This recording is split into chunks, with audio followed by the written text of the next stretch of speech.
ফেসবুকে কাম করতে হইলে বোন সর্বপ্রথম তার চুয়ার সরম বাদ দিতে হইব। চুয়ার সরম যদি বাদ না দেস তাহলে কাম করতে না, যেটা সত্য কথা বোন।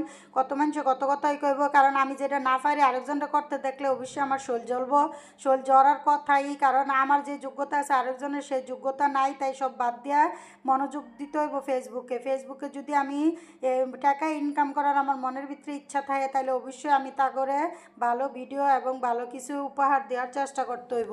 কারণ ফেসবুক আমার উদাহরণ টিয়া দিত না। আমি যেমন কষ্ট করি ফেসবুকে লেগে, ফেসবুকের দিন শেষে আমারে কষ্টের ফল দিব ইনশাল্লাহ। কারণ কে কি কইলো না কইলো এটা মাথা না কামাইয়া মনোযোগ দিয়া বোন ফেসবুকে কাজ কর, মানে নিজের মান সম্মান বজায় রেখা, তাইলে ঠিকই দেখবি বোন একদিন আল্লাহর রহমতে বড় বড় কন্টেন্ট যারা হয়েছে এরা কিন্তু ছোটোতেই বড় হয়েছে। তা তারা যদি পারে আমরা পারতাম না করে, তারাও মানুষ আমরাও মানুষ। তো সুন্দর করে ভিডিও মেক কর, মানুষের কথা কান দিয়া লাভ নাই বোন। সুন্দর করে ভিডিও মেক করে উপস্থাপনা কর, ঠিক হয় ইনশাল্লাহ একদিন জয় হবে আমাদের ইনশাল্লাহ।